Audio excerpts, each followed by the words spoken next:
Dit programma wordt mede mogelijk gemaakt door Stichting Jambo en Stichting Nelissen Smit Fonds.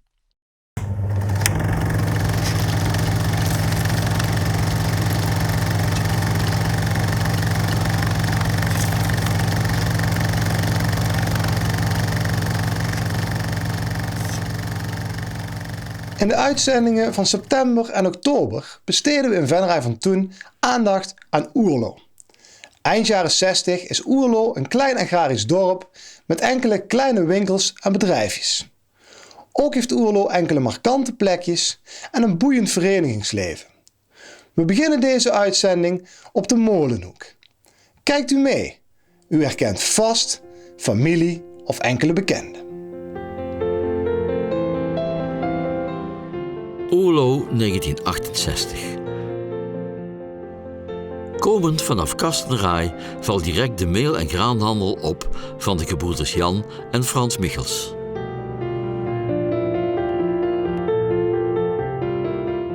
We hebben geluk.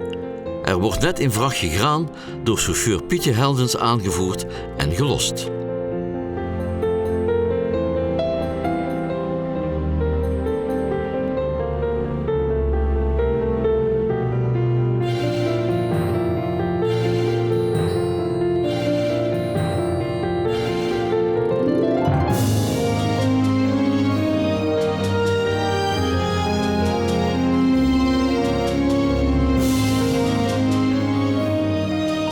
Boven in de mengkamer is het alle hens aan dek.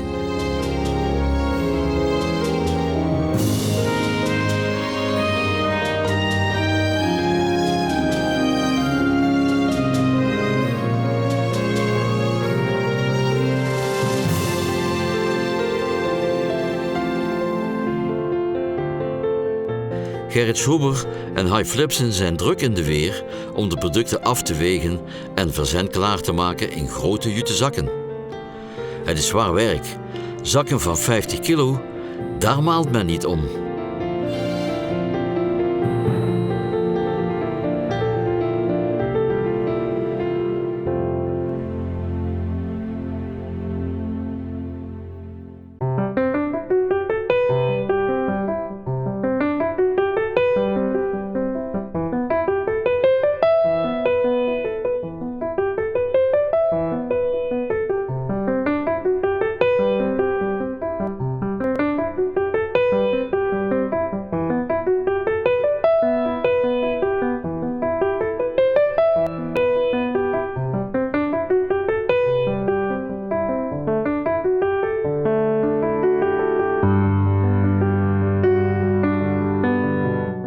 Frans Michels en zijn familie vinden het wel mooi dat het bedrijf wordt gefilmd.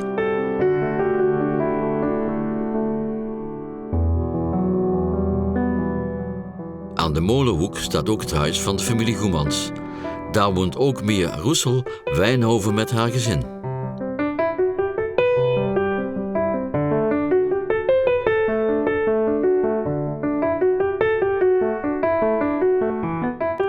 En niet te vergeten fietsenmaker Sjaak Goemans.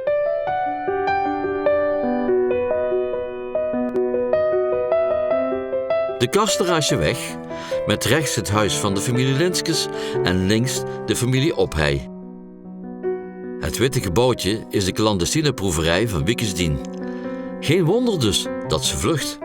Maar uiteindelijk komt Wikkesdien terug en presenteert ze haar assortiment aan drank.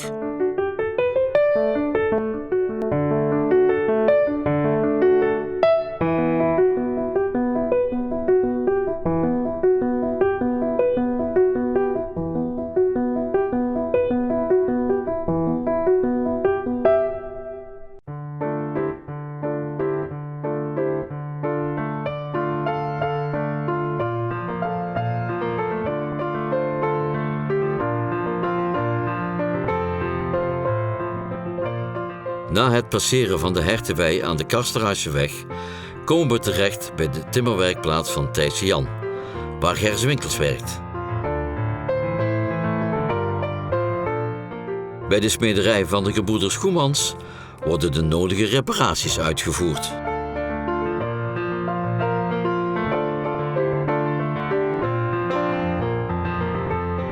In Oerlo is ook het transportbedrijf en kolenhandel van Lambert Joosten gevestigd. Het familiebedrijf aan de Molenhoek wordt gerund door vader Lambert en zijn zoons.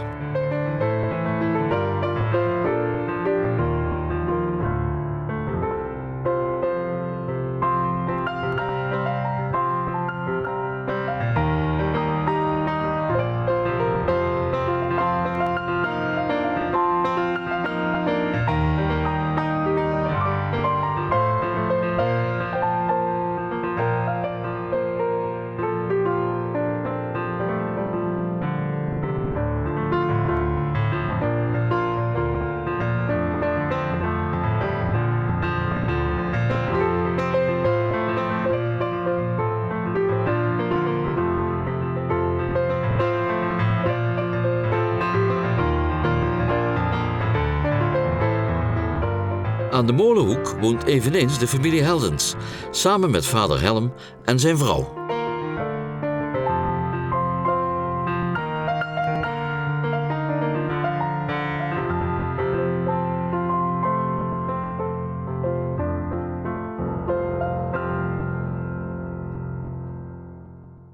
Oma Janse Driessen denkt, wat is hier aan de hand?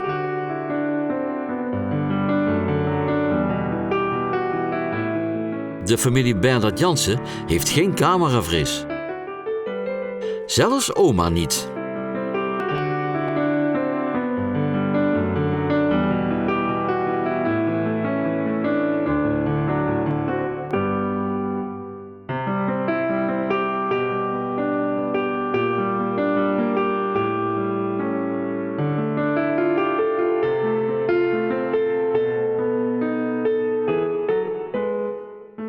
Bij de familie Peters staat opa Peters al te wachten wat er gaat gebeuren.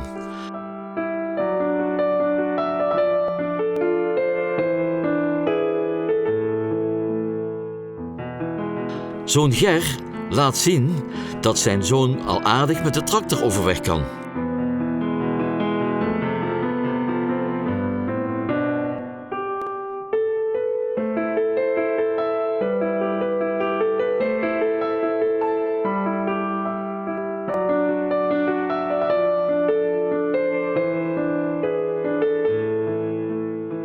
Aan de Kasterhuisseweg runt Mia en Hai Versleijen onder andere een winkel met huishoudelijke artikelen.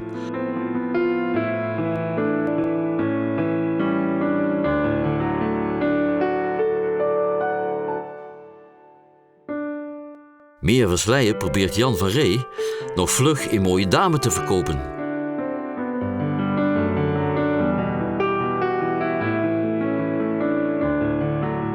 Winkelbediende Ellie Kremers zorgt dat alles netjes op orde is.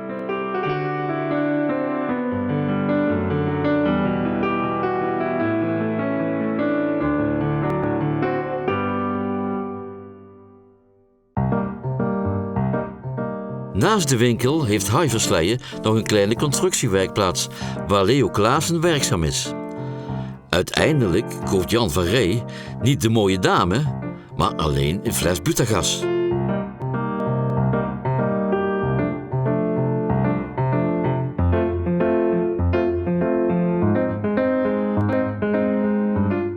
Veehandelaar Leo Ophey is tevreden. Hij heeft net een aanhanger met biggen weggebracht.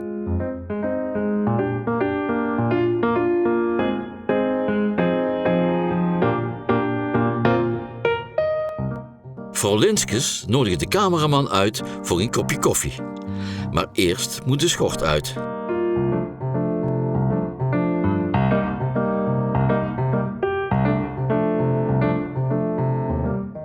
Jep Verhoeven, de kantonier van de gemeente, is dan met zijn kinderen op weg naar huis. Een karakteristiek plekje in Oerlo is natuurlijk het klovertje van moeder Versleijen. Terwijl Gratje Willems aan het schoffelen is in zijn groentetuin, bewerkt Jan Kusters met handploeg en paart zijn land in het Boddenbroek. Langzaam maar zeker naderen we de kom van Oerlo en ontmoeten we de familie Klaassens van kippenbroederij Klaassens.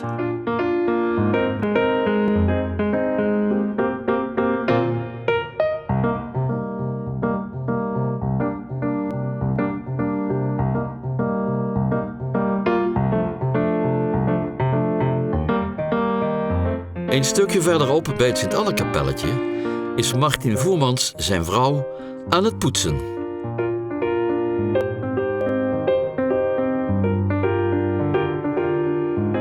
De buren, moeder en vader Voermans, houden wel alles in de gaten.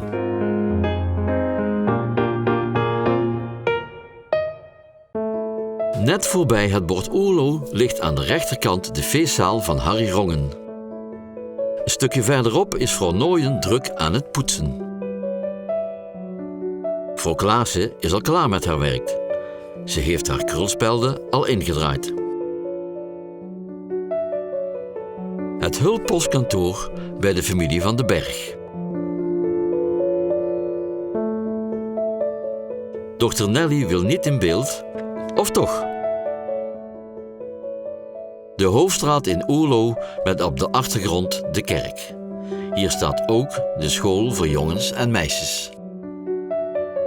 Onder leiding van hoofdonderwijzer Louis Klaassen en zijn team wordt hier onderwijs gegeven aan de jeugd van Oerlo.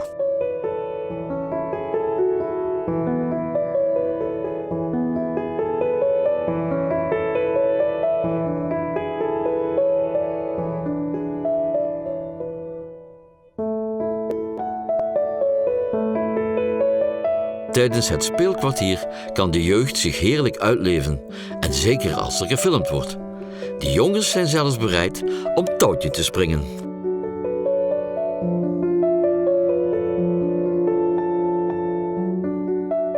En wat te denken van bokspringen?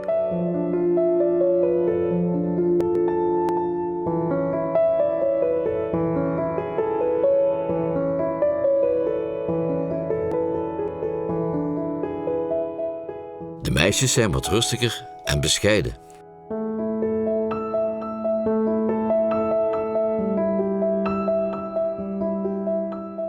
De jongens kunnen er niet genoeg van krijgen en demonstreren een heel spellenarsenaal.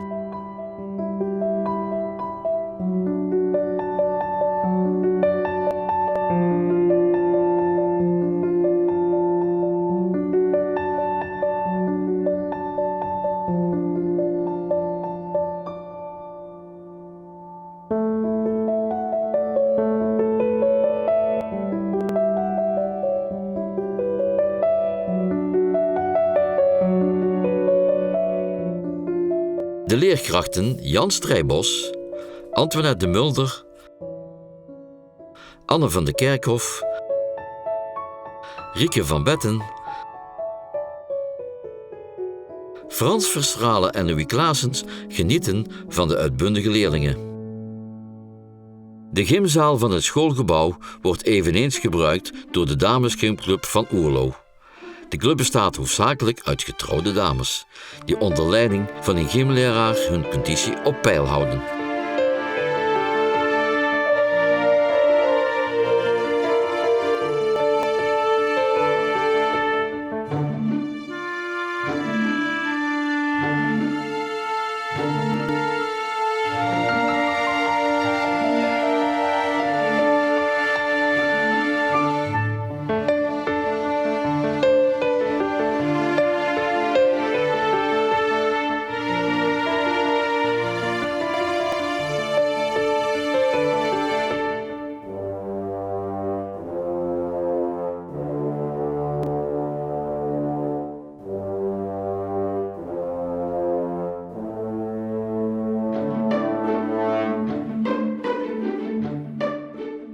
Op de achtergrond de boerenleenbank.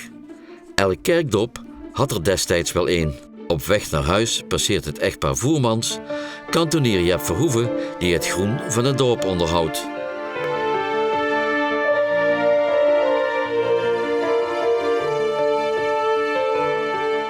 Het huis van schildersbedrijf Anton Nelissen met daarnaast een behang- en verfwinkel. Vol trots laat Anton zijn vrouw het assortiment behang zien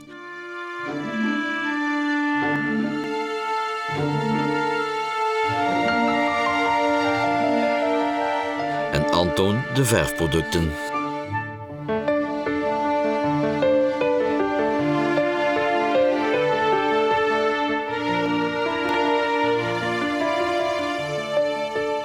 De vroegere jongensschool is inmiddels omgetoverd tot een kleuterschool.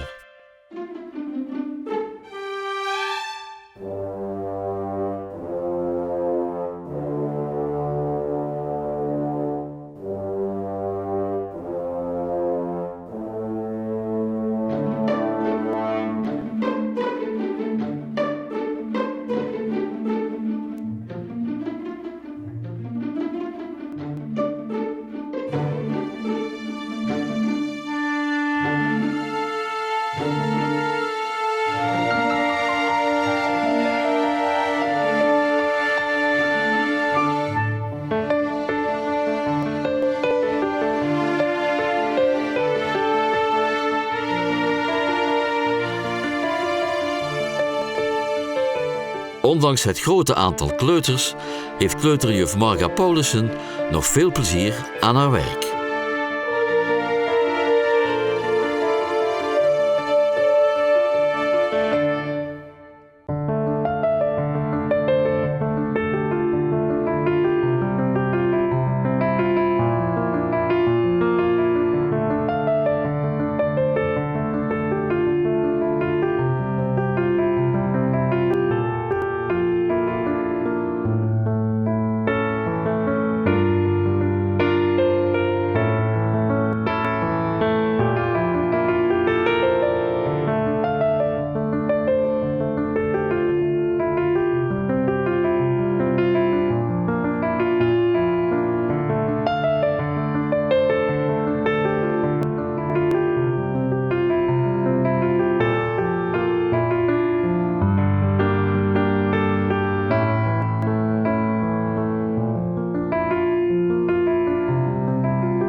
Met de kerk en de pastorie in beeld zijn we in het hart van Oerlo. Hier staat ook het dorpscafé van Jan Linskens, waar de oudjes van Oerlo een vaste ontmoetingsplek hebben.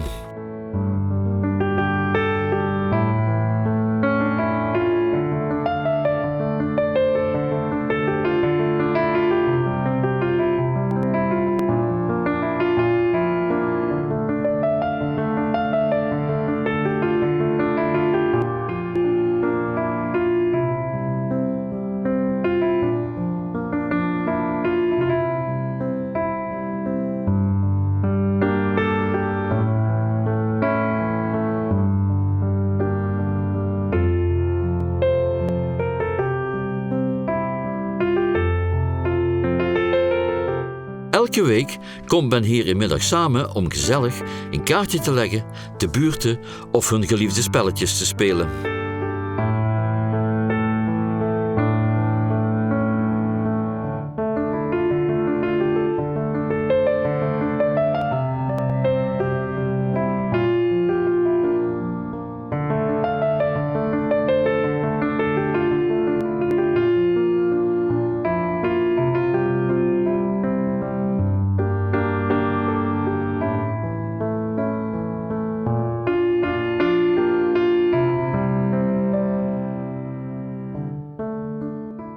Kastelein Jan Linskens zorgt er wel voor dat de oudjes niets tekort komen.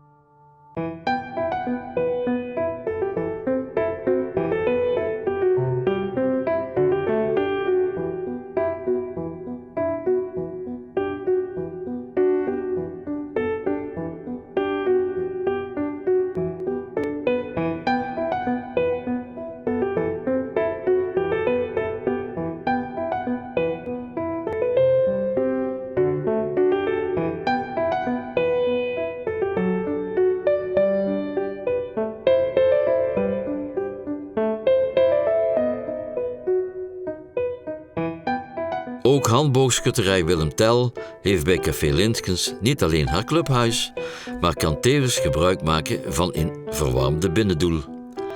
Hiermee kunnen de leden het hele jaar door hun handboogsport beoefenen.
Dit programma wordt mede mogelijk gemaakt door Stichting Jambo en Stichting Nelissen Smit Fonds.